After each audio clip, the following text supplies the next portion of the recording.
Hi, my name is Mylo Freeman. Welcome to my studio. Well, I'm a picture book maker and as you can see, I'm standing here in front of a closet with lots and lots of books, mostly picture books, and I'm happy to say that I made most of these picture books. And I want to show you the book I once started with, like maybe some 20 odd years ago. And it was this book. It's called Potje, and that means potty. And I want to show you something because I made it for my son, little son at the time, and his name is David. And at the time when David was a little boy, he was about like a year and a half year old, and he just didn't want to sit on the potty. He refused. So I thought, maybe if I make him a little story with drawings to go with them, with like funny drawings of animals because he loves animals, maybe then he'll give it a try to sit on that potty. So that's what I did. I made a story about a little potty in the jungle. See, with a little note next to it, and the little note says, "On this potty only the sweetest bottom fits." So then what happens is all these animals walk by and try to sit on the potty because they all think, of course, they have the sweetest bottom. So here's, of course, the zebra, and then the giraffe wants to give it a try, and here is the cheetah, and let's see who comes next. The snake, all wanting to try and sit on the potty. And then, of course, a big elephant wants to try out the potty, but then suddenly the potty is gone. And the other animals say, "Come on, elephants, stand up because our potty is gonna go all flat." And then, of course, there's a monkey who thinks he's really funny by putting the potty on his head. And finally, a turtle comes by who wants to try it out. But then the animals say, no, we're not going to wait for the turtle to sit on the potty. We're going to have a little lunch and then we're going to come back. And that's what they do. And after a while, they come back to see if turtle fits on the potty. But then, oh no, look at that. There's a little baby on the potty. He fits. And of course, all the animals look and they think, oh, this must be the really sweetest bottom of all. And so this was the first book I made for my son, David. And I have to tell you, after that, David, he really enjoyed the book, and potty, everything went really well. And I thought, oh, this is really nice to make books for children, for little children, with drawings with them. So I thought, this is it. I'm going to continue working as a picture book maker. And as you can see, the whole closet is full of picture books. Hi. So now I want to tell you a little bit about this book, Princess Arabella at the Museum. In this book, Princess Arabella visits her own museum, I could say, with all these beautiful paintings and sculptures and all these different artworks. And as you can see, she's wearing a very special dress, her artsy dress. And look here, I have Princess Arabella also drawn really big. And I want to give you a little demonstration of how I work with all these paints that I have here on my work table. And as you can see, I have lots and lots of different colors, and of course pencils and like erasers and everything. The paints I use are called water inks, and in Dutch we call that ecoline. And ecoline, I think, is like the most beautiful paint ever. It's like really warm, and it has just some really beautiful vibrant colors. So I want to show you and give you a little demonstration. So I'm going to fill in a few of the little squares I drew here and make Princess Arabella's dress really beautiful. let's see, I'm going to start here, see, with a nice blue. Do that on the other side too, so blue on both sides, see? Let me do this a little bit again. And now I want to show you a bit of mixing colors, because when I mix yellow and blue, I guess you already know, but then you get a different color. See? You can see it changing really quick into a really nice fresh green.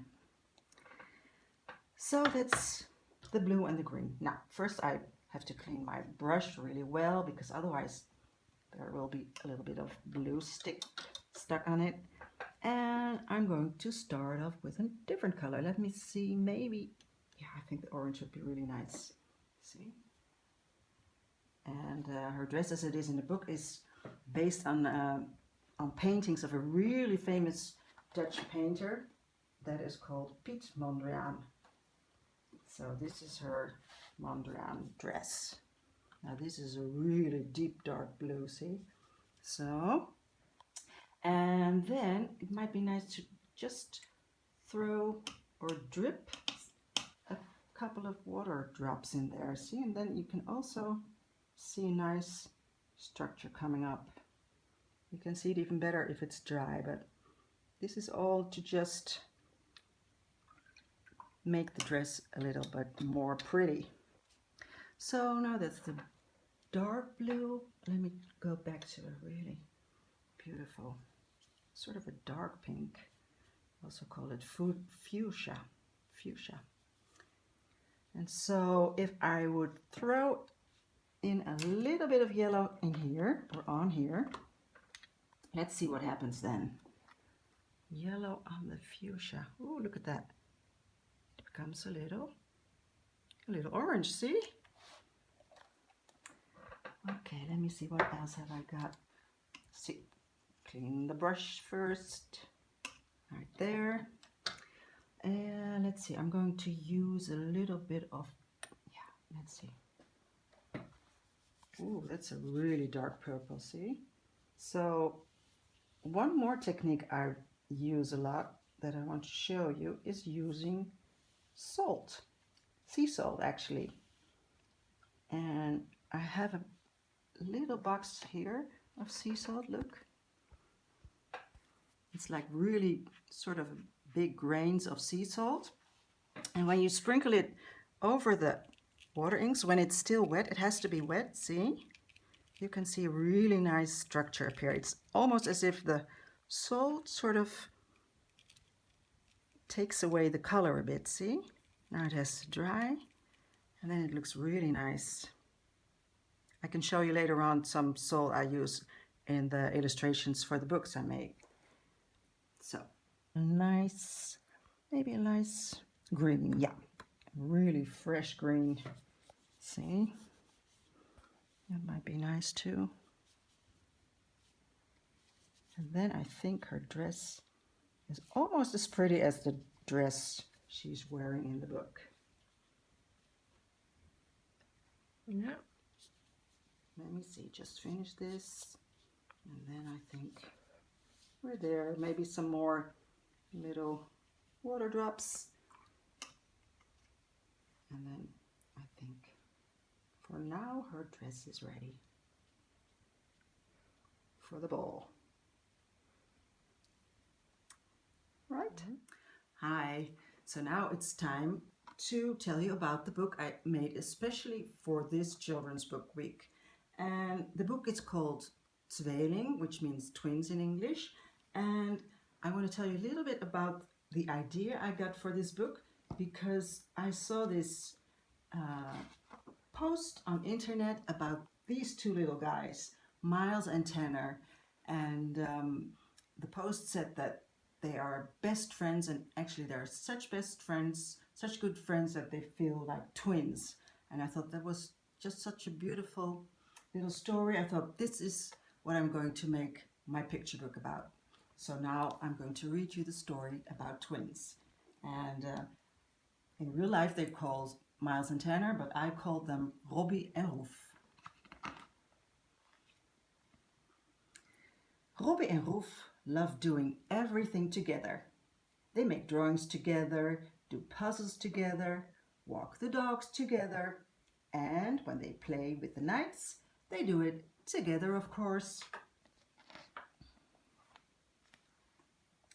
They often wear the same clothes and visit the hairdresser together because Robbie wants the same haircut style as Roef's.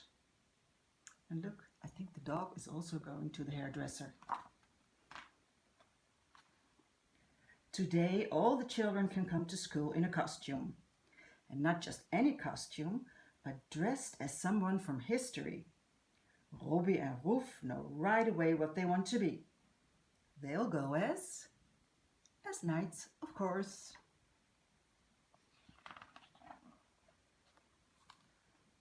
The teacher looks at the boys delightedly. "You can't keep us apart, can you, miss?" says Roef. "But I'm Roef and he's Robbie." "We're twins," Robbie says.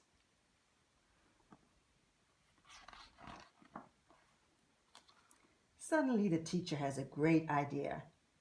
"I hereby pronounce you both knights in the order of the twins," she says solemnly.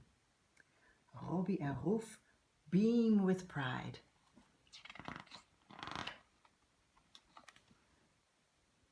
And after school, the knights run to the playground. "Let's build a sandcastle," Roef cheers. And there they go with the shovels and the little bucket. "Hey, that's my twin brother's shovel," Roef says. "Put it back." The little girl shrugs her shoulders and puts the shovel back in the sand. But a little while later, she takes Robbie's shovel again, and Roef just told her not to. "Pff, you never told me anything," the little girl replies. But what happens? Oh, another little girl joins them. "Hi, my name is Ella, and this is my sister Isa, and we're real twins." "Well, so are we," Roef grumbles.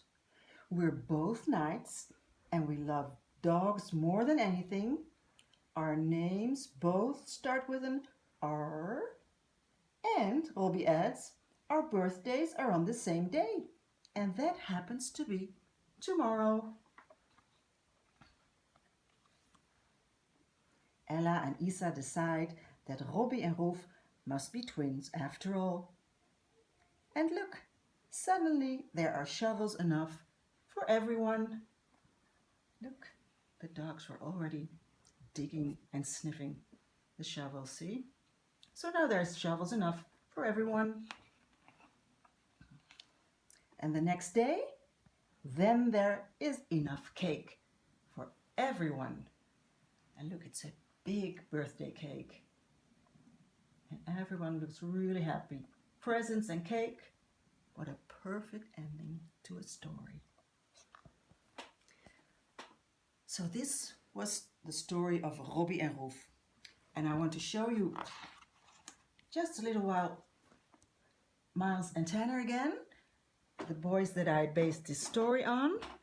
And I thought when the book is finished, it would be so lovely to send them the book because they live in America, of course, and I think they would be really pleased to see that they're already in a book. So what I did, I sent the books to Foley, Alabama, and look, there they are, really proud with their own book.